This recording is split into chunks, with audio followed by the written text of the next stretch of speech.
Welcome to this explainer. Today, we're putting a massive claim to the test.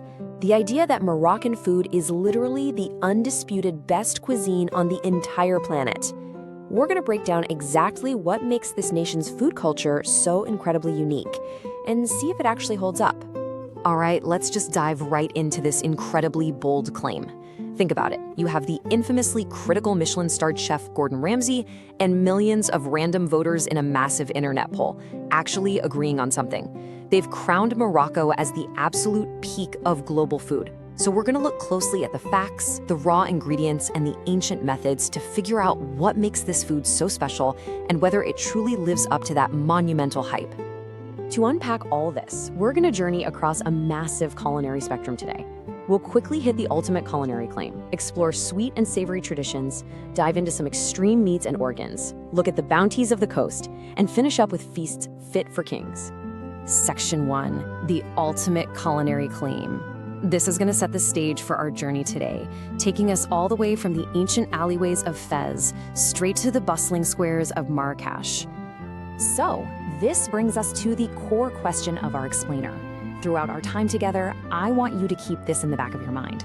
As we examine everything from $2 street food all the way up to lavish, slow-cooked royal feasts, does Moroccan cuisine actually live up to the hype? Let's look at the evidence.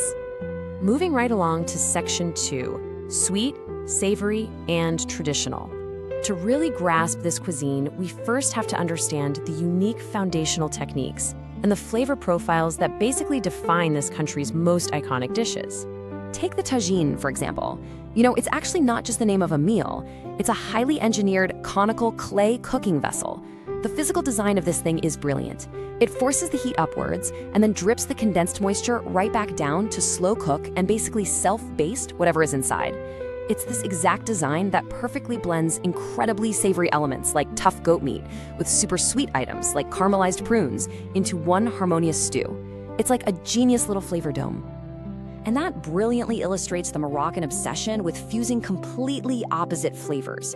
Imagine pairing rich, savory ingredients like preteen pigeon meat, egg, olive oil, and garlic directly with caramelized onions, honey, almonds, cinnamon, and powdered sugar. I know, it sounds crazy, but this exact fusion is captured perfectly in a dish called pastilla. It's a complex, flaky meat pie that literally looks and tastes like a dessert, somehow marrying all of these conflicting ingredients into an absolute masterpiece. All right, Section 3, extreme meats and organs. Fair warning. As we move into this part, the ingredients get significantly more intense and definitely challenge the typical Western palate. Just picture this wild combination: minced beef mixed with cow brain, skinned lamb testicles, vermicelli noodles, wood ear mushrooms, and fermented butter. Honestly, that sounds a bit wild to an outsider, doesn't it? Well, they actually take this earthy, intense mixture, stuff it completely inside a deboned sardy lamb, physically sew the lamb's belly shut with a needle and thick thread, and then roast it whole in a communal bread oven for hours. It is an absolute zero-waste, flavor-packed spectacle. And that zero-waste philosophy goes deep into the local medinas. They have highly specific preparations for what many of us would consider pretty extreme cuts. We're talking an entire 20-pound camel head, singed in a 17th century communal oven right next to the neighborhood's daily bread, and then completely pulverized. Or cow udders steamed for so long with salt and cumin that they become incredibly soft and spongy. Camel hump, which is basically pure fat, gets cubed and grilled right over hot charcoal. And the camel spleen? They literally use it just like a sausage casing, stuffing it full of ground camel meat, olives, and some really bold spices. Section 4, bounties of the coast. Okay, let's take a breather from the heavy red meats and head out to port cities like Casablanca and Essaouira. The oceanic value out here is absolutely mind-blowing. The sheer scale and affordability of the seafood here is just incredible.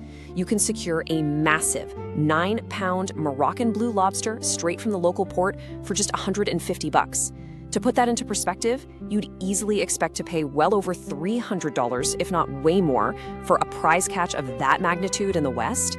It is a completely different world of culinary economics. And they aren't just grilling the seafood plain either. They elevate it with these incredibly vibrant flavors like chermoula. It's this bold, traditional marinade packed with fresh parsley, paprika, ginger, turmeric, cumin, and tons of grated garlic.